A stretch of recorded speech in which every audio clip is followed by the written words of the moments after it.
एक रोटी और। रचना बहू, आज तो खाना तुमने बहुत स्वादिष्ट बनाया है। आज तो क्या सच्ची बताओ, तुम रोज ही इतना बढ़िया खाना बनाती हो कि उंगलियां चाटते रह जाओ।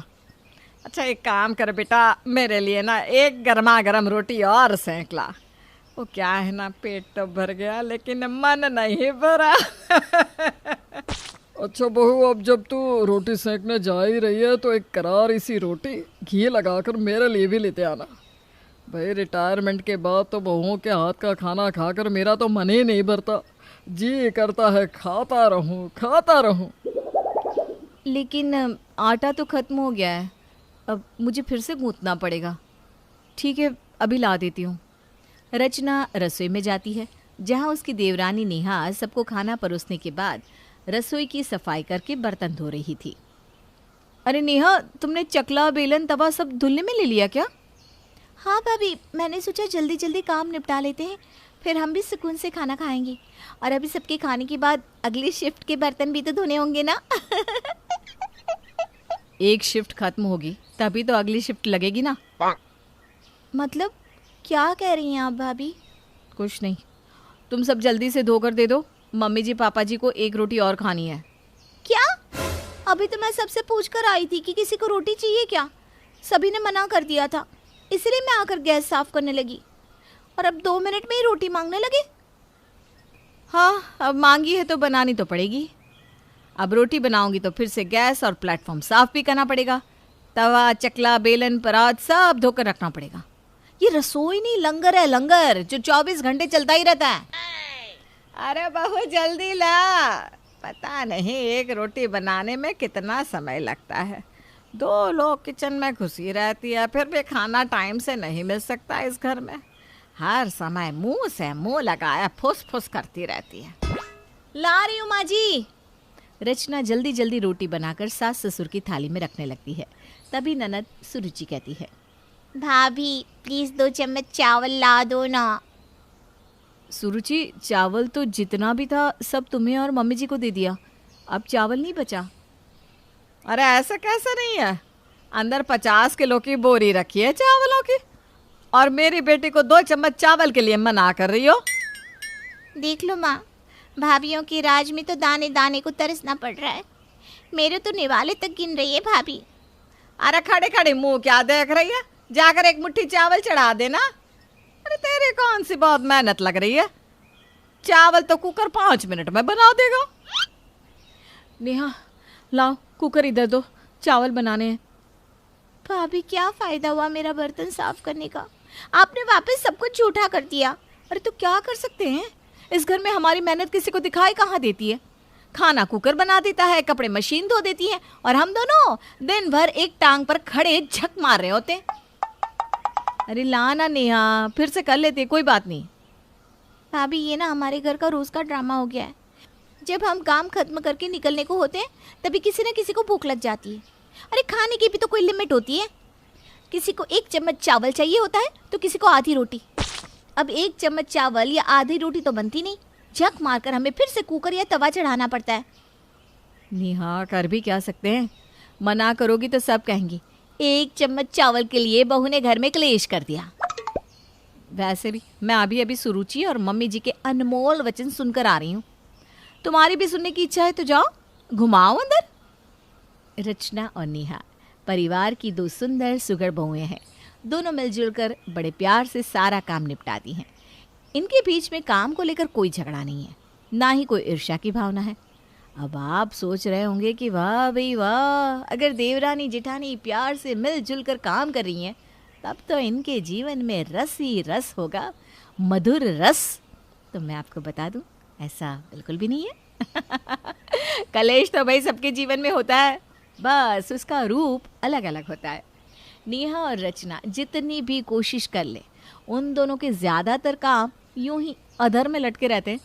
कभी वो बच्चों को होमवर्क नहीं करा पाती, तो कभी कपड़े प्रेस नहीं कर पाती।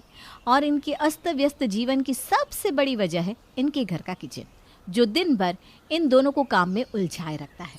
रचना और नेहा दोनों 2-2 बच्चों की माँ है। सास ससुर और ननद को मिलाकर कुल 11 लोगों का परिवार है इनका। लेकिन इन 11 लोगों के परिवार में खाना बनाने और खिलाने में ही नेहा और रचना का अधिकतर समय खत्म हो जाता है। सिन्हा परिवार जो एक बार डाइनिंग टेबल पर बैठ जाता है तो फिर वो जल्दी से उठने का नाम नहीं लेते। पहले एक रोटी, फिर एक और रोटी, फिर थोड़ी सब्जी और फिर सब्जी को ख़त्म करने के लिए एक और रोटी। इनका रोज़ का यही क्रम है। अब इस दिन भर चलने वाले लंगर से दोनों बहुएं बिल्कुल तंग आ चुकी है। भाभी, हमारा पूरा दिन रसोई में ही बीत जाता है। कभी कभी तो मुझे ऐसा लगता है कि मैं इस घर की बहू नहीं रसोइया हूँ। बात तो तुम्हारी 100% सच है नेहा, लेकिन क्या करे समझ में नहीं आता। इन सबको कैसे सुधारे? खा खा कर सबका वजन महंगाई की तरफ बढ़ता जा रहा है, लेकिन इन लोगों को कोई चिंता ही नहीं। अरे खाना बना बनाया मिल रहा है तो क्या 4 दिन का खाना एक ही बार में खा लेंगे? बिल्कुल ठीक कहा भाभी। अब तो बच्चे भी बड़ों की देखा देखी करने लगे हैं। नेहा, मेरे पास ना एक आइडिया है। अब लगता है बेशर्म बनने का समय आ गया है। रचना नेहा को पूरी योजना समझाने लगती है। अगले दिन सुबह की चाय के बाद, मम्मी जी लाइए, आज आपकी शुगर चेक कर देती हूँ। अरे क्यों भाई, मुझे क्या हुआ है? अरे नहीं मम्मी जी, ये तो बस आपकी हेल्थ के लिए है। उम्र के साथ शुगर बीपी का खतरा भी तो बढ़ जाता है ना। रचना ने आज जानबूझकर चाय में ढेर सारा मीठा डाला था, इसलिए जब वो शुगर चेक करती है तो बहुत हाई आती है।